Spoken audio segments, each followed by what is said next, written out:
afternoon. My name is Neus Escobar from the Institute for Food and Resource Economics at the University of Bonn in Germany, and I would like to contribute to this session by presenting the application and potential of global economic models to monitor the sustainability of the global bioeconomy and inform decision-making.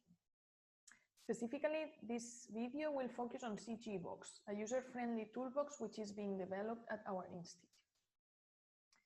As you may already know, bioeconomy proposes a shift from fossil to renewable biological resources across sectors. This is on the one hand expected to mitigate fossil fuel depletion and climate change. But on the other hand, it can increase competition for biomass between traditional and more advanced uses, while putting more pressure on land, water, and other limited resources.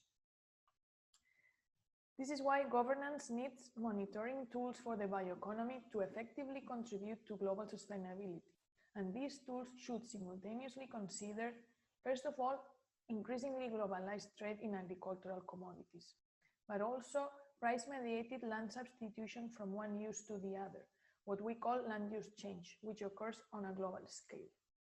And this has also environmental implications, for instance, in terms of greenhouse gas emissions. Well, so Computable General Equilibrium models, or more commonly known as CGE models, already provide a powerful scientific framework for ex-ante assessment of macroeconomic adjustments induced by exogenous policy shocks. This is a representation of a CGE model, of an example of CGE model, in this case from the Global Trade Analysis Project, or GTAP model. But the common feature of all these CGE models is that they all include all economic transactions between all economic actors. Then we present the application of CGE models coupled with environmental modules in order to predict and measure environmental and socioeconomic impacts from an expansion in bio-based sectors. But as any other modeling tool, CGE models come both with advantages and limitations. As I already said, it's important that CGE models include all economic actors, not only producers, but also consumers and even governments. CGE models consistently represent supply and demand responses across all economic sectors based on macroeconomic theory. And also CGE models consider global bilateral trade. But we identified three major limitations of CGE models in order to assess the sustainability of bioeconomy. The first limitation arises from the limited sectoral resolution, especially as for emerging bio-based sectors, such as biochemicals or bioplastics, which are not by default included in available databases.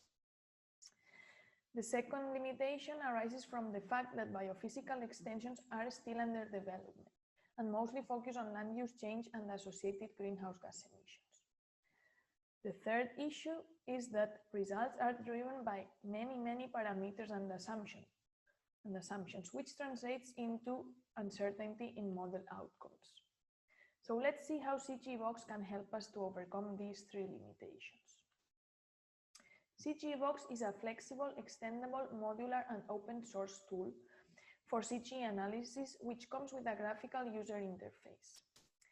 CGE-Box, as many CGE models, is based on the GTAP model and database, which in its 9th version includes 140 regions and 57 sectors, depicting the world economy in 2011.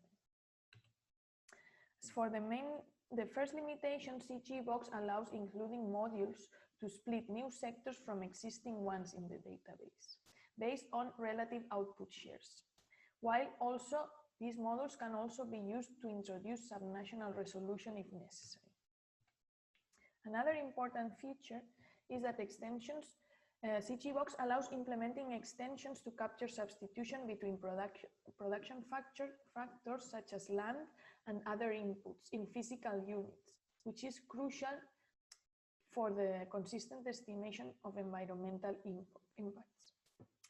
Finally, CGE-Box also allows for large-scale sensitivity analysis while storing the large amount of results from multiple scenarios.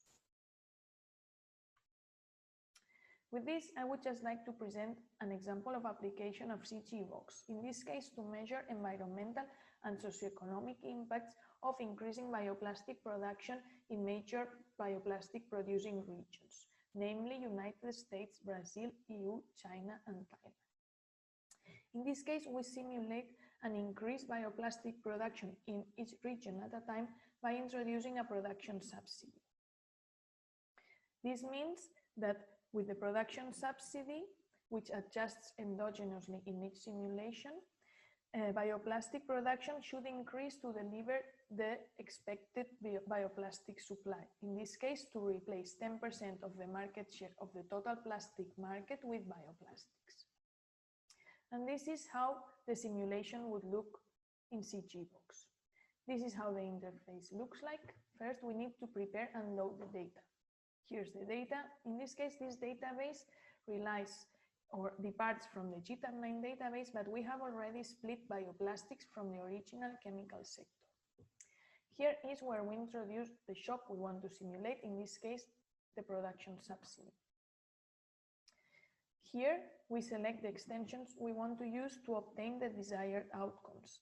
In this case, as for environmental outcomes, we want to estimate CO2 emissions, including CO2 emissions from energy consumption, but also non-CO2 emissions from agricultural activities, and also CO2 emissions that arise from land use change, land use substitution on a global scale. And this is, for example, where we set the specific target. In this case, we want to impose the subsidy in the EU.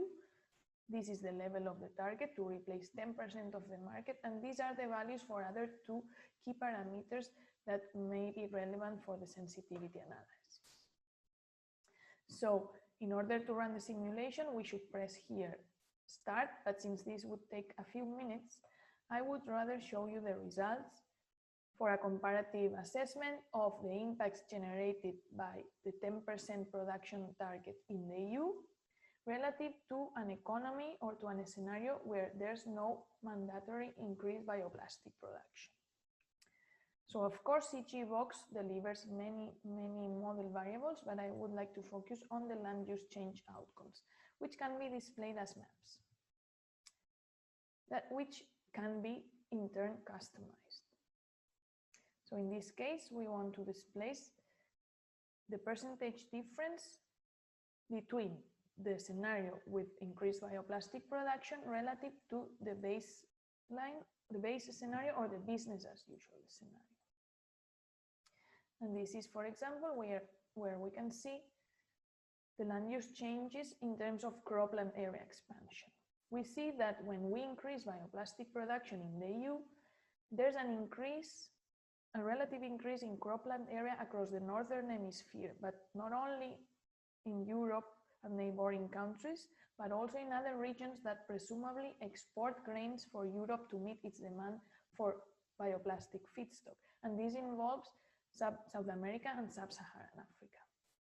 But these land use changes or cropland area changes also have implications for other land uses, namely pasture, which is also changing on a global scale, but also managed forest or commercial plantations. We see, for example, how cropland is expanding at the cost of managed forest in Europe, but also in Mediterranean Africa, or also again in South America.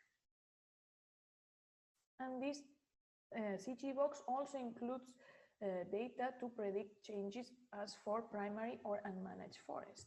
In this case, we see that increasing bioplastic production in Europe also translates into forest cover loss in Europe, but also in other regions where there are carbon-rich ecosystems such as the Amazon rainforest or again Sub-Saharan Africa. So with this, I would just like to show you that these land use change results are not the only results we can get from CGE-Box, because the multiple outcomes we can use to estimate country-based sustainability metrics to compare the relative sustainability of bioplastics produced in each region, depending not only on the feedstock, but also on the structure of the sector. For example, we have estimated here the land footprint of increased production of bioplastics in each region. And we see that the land footprint in terms of hectares per ton of bioplastics is the largest in China. But also, for example, we can estimate the carbon footprint in terms of kilos of CO2 equivalents per ton of bioplastic. And again, we see that the largest footprints are found for China, but on average, the largest footprint corresponds to the European Union, for example. And we can also integrate socioeconomic indicators in these metrics, for example, to estimate abatement costs of the policy to effectively decrease greenhouse gas emissions on a global scale.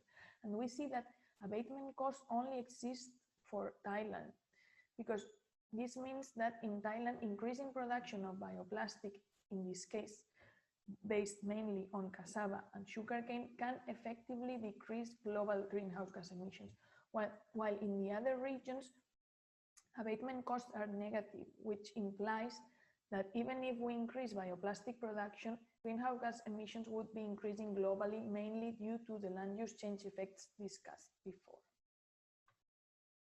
So we see that CGE-Box has great potential to inform policymakers in the bioeconomy, but there are also limitations and barriers for the widespread application of this tool.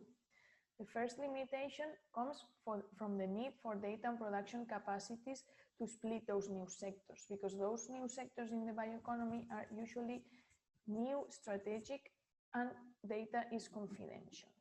So it's very hard to find enough data to split those sectors on a global scale. As I already introduced, CGE models are built on strong assumptions and arbitrarily set parameters to represent producers and consumers' behavior. And this translates into results uncertainty.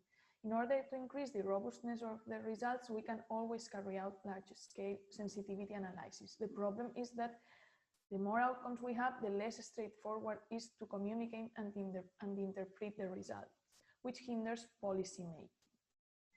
And finally, CGE models and databases do not always capture, or in its current form, available CGE models do not capture circular flows, which makes them not adequate for assessing a transition towards a more circular bioeconomy.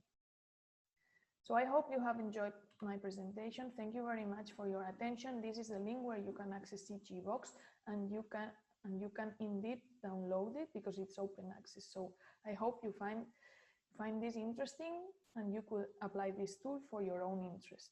Thank you very much again, and enjoy the rest of the summit.